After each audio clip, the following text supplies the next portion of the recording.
I'm Josh with Wapaka Community Media, and we're joined with Aaron Jensen from the city of Wapaka and Ron Sari from the Wapaka School District for our weekly update. And how are you guys doing?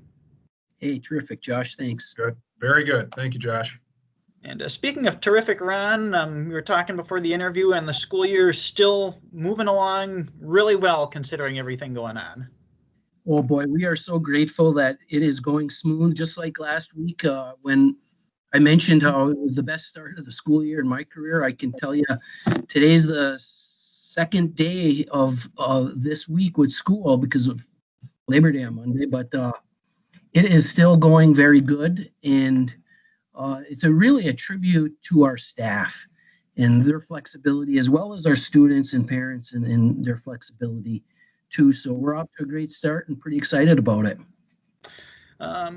I guess the next thing I want to talk about with you is you've got a framework in place. If you want to share your screen, that kind of, takes a look at the active number of cases and maybe potential people in the school district that are positive with COVID and how the school's going to operate. Yeah. Is my screen shared now, Josh? Yeah, it's coming up. There we go. Okay. This decision framework, I've mentioned it previous weeks and was able to go through it last night at the regular school board meeting. And so this was created by the county and applies to all of the school districts in our county. The only difference is every school district is a different size. And so when you look at the left-hand area of this grid, you'll see the number of students and staff that are positive for COVID in the last 14 days. And the first row is 0.5%. So when you think about the school district of Wapaka, we have 2,118 students plus 330 employees. So our cohort there is 2,448 people. And when you look and see 0.5%, that means we could have between 0 and 12 people that are positive for COVID, and we'd be in this first row. 1% would be between 13 and 25 people, and then less than 2% would be 26 to 50, and then of course more than 2% would be over 50. On the top part would be county data, so it'd be overall in the county itself. So I guess part of the positive of this type of a framework that was created is it takes your local population impact along with the county population impact. And so the columns represent the number of positive cases in our county over the last 14 days. And you can see we have 6 columns. And if we had more than 225, that's where the county said, well, we're beyond our capacity. We would not be able to handle the contact tracing. The hospitals wouldn't be able to handle the caseload for beds. And you can see that we'd be all remote.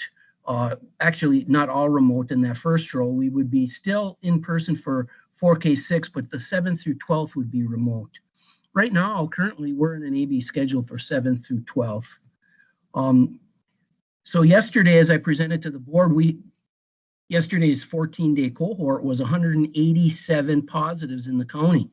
And that would put us right here in this 5th column where we are with the 7th through 12th AB schedule. And that's partly due to the big COVID amount of positives that took place later last week. When we spoke on Tuesday, I think we had a smaller number, but Wednesday, Thursday, Friday, and Saturday, we had some larger double-digit numbers of positives, and it made us get the highest weekly average since this began, 110 positives last week. Now, so far this week, it's settled down into single digits again. So that's good news. But you can see, depending on how many we have in-house, when I say in-house, I'm talking between our students and staff, and the number in the county, you can see kind of where it falls. At the same time, if we had a crazy spike all of a sudden, we could move to remote for 7 through 12. Or as things settle down and maybe we're able to go to in-person for the 4K through 12th grade, we would be able to move down with less restrictions then. Does that make sense, Josh, what I'm sharing? Yeah, it makes a lot of sense. It seems really well thought out and some good guidance in place to help the school district make decisions on kind of what direction learning should look like depending upon what's going on. Yeah, and then if you look down here where it says determination date in the middle, Wednesday, September 23rd is the date that Jed Wolt, our county health official, and all the superintendents in our county are going to meet and look at the data. And at that point, we're going to be told where we can go as far as if we stay where we're at, if we go up or we go backwards. And the implementation date, just because we know that parents will need time to make plans, the implementation date wouldn't be until the following Monday then. So when we meet on the 23rd of September, Wednesday, it won't, whatever was determined won't be implemented until that upcoming Monday, then September 28th. Okay. Something else we want to talk about, Ron, from your school board meeting is some fall sports are resuming.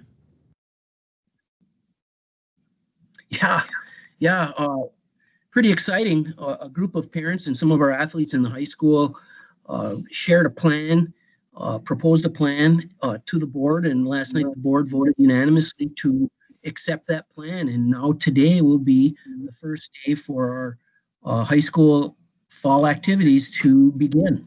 And it's starting with the athletics because those parents were the ones who made the plans with the WIAA guidelines, and we're ready for some of the other co-curricular fall activities to get some direction in how we can implement some of those same safety precautions. So we're moving forward with that regard. I know you want to. I have a quick question on that, Josh. Ron, not to put you on the spot, but I was just wondering if for people that want to go and once games start and watch the high school student athletes or the activities, how does that look from a viewer standpoint? I had heard one point that maybe only like two people per student athlete. Is that correct? Yeah, that's a great point. Thanks for bringing that up, Aaron. That slipped my mind. I should have brought that up. The league, our conference, has they made a determination. We're going to have two viewers in person per athlete, but we're going to work hard to get all of them live streamed, and we'll advertise that. Cool. Since we were given the direction from the board, it would have been last week, to continue to work with the parents in developing this plan. We had to make a decision and with our league, and our league thankfully welcomed us with open arms to come back, and they're still working on getting all the games rescheduled. To do that, obviously there's an odd number with us in there, at least for football in that conference. And so we're going to take the first bye. So that first Friday of September, which is the 25th, that'll be a bye for us. Our first game will actually be on Friday, October 2nd. And I don't know yet if that's a home or away, but regardless, we're going to try to get these all live streamed. Okay, cool. Thanks. Yeah, you're welcome. And I know you want to touch on what after school activities for the middle school and what the status is on that. Yeah, that's another good point. The middle school activities, those were canceled, and we're working on a communication to get that out to the parents. We failed to do that when that became clear to us that the middle school activities were canceled, and they're canceled due to either all of our conferences closing down, or the middle school events, or over half of them have. And so this was just, I think it was determined on like the 21st, so just a couple weeks ago, that took place. But I wanted to make sure to get that out, and we're going to have a formal communication coming out from the district to our parents as well, our middle school parents. And then a couple of housekeeping items in relation to COVID. One of them is just to discuss how the AB schedule is split up between students. Yeah, I made a mistake in a communication to families on Saturday, and I mistakenly said what the A group is composed of in the B. So I just kind of wanted this opportunity to correct that mistake and get the right information out every place I can. So those 7th through 12th grade students that have the first letter of their last name, either A through K, That's the A group, and they go to school on Mondays and Thursdays. And then if their first letter of their last name is L through Z, they would be the B group, and they'd go Tuesday, Friday. So in my case, my son in 7th grade, sorry, the last name S, he's in the B group, so he's going Tuesdays and Fridays in person learning. So we just wanted to clarify that in case there was some more confusion out there. And then the other thing you want to clarify is if you've got multiple kids going to school and one's sick, you want to keep all your kids home. Right. There have been a few cases where a student was home ill and they had a sibling, and the sibling was not ill, and they came to school. And the way we have our COVID rules based on the county and the way we're supposed to do it, they need to stay home on those days if there's a sibling. Now, the next day, if they're all well, they both can come to school.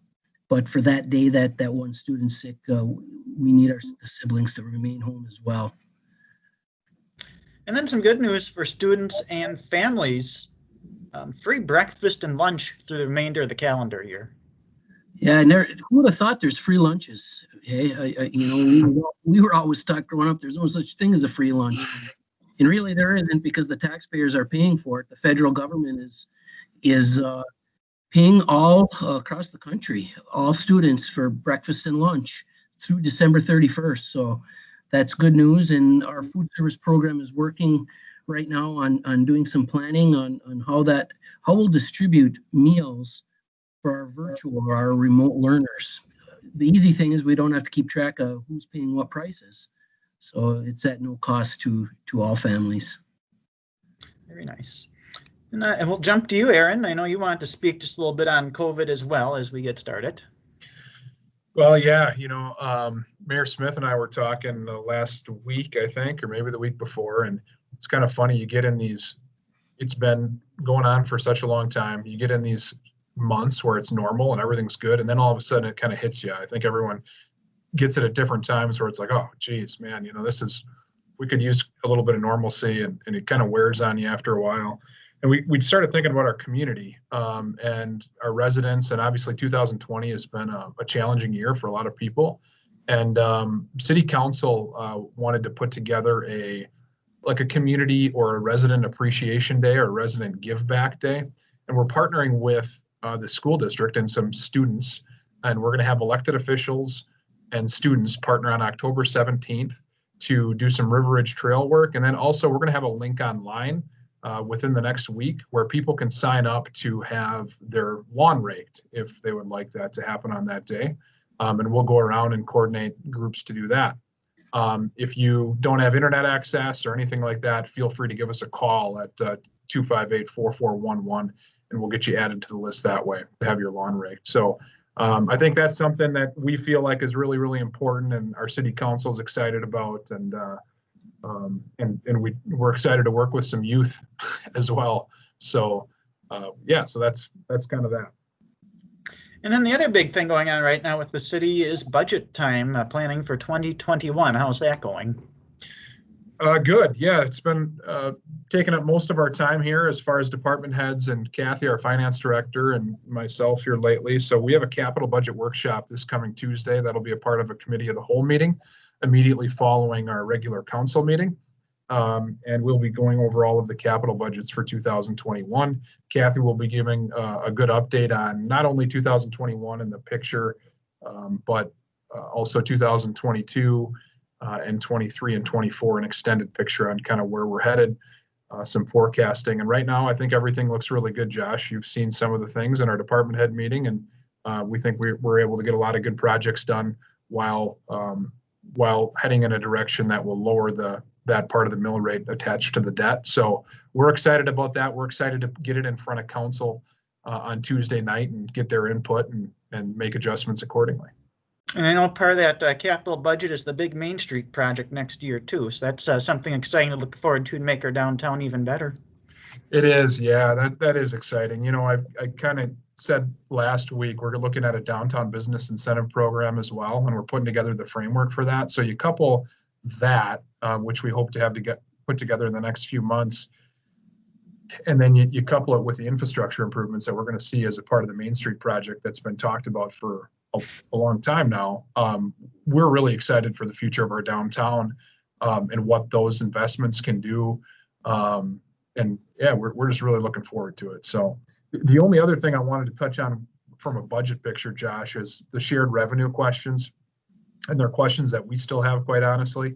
From a state level, we're not yet sure. We expect to hear sometime this month, that's in September, what our shared revenues will look like. We've been told it could be anywhere from 0% cuts for 2021 to 30% cuts for 2021. And what does that equate to for the city? Do you know that number? I do. It's around, if it was 30%, that's around $260,000. Well, let's hope it's not that. Yeah. So I would say this, that, in talking to other communities and talking to our state representatives, we don't think that's going to be the case. They give you kind of that worst case scenario. We very well may see 5 to 10%, and we've been planning around that. And we'll make, adjustments accordingly, but we're anxiously waiting to hear that. And as we get further into our budget process, and we'll be working between now and November to get something completed and passed along. So. Very good. Well, Aaron, Ron, I appreciate the time again this week to get everyone up to date. It's good to hear that the school year is going really well so far, and we'll see what the future brings. Hopefully those numbers continue to go down, and that grid you shared with us get into a better spot on there soon. Yeah, thanks, Josh. Yeah, thanks a lot, Josh. Appreciate it.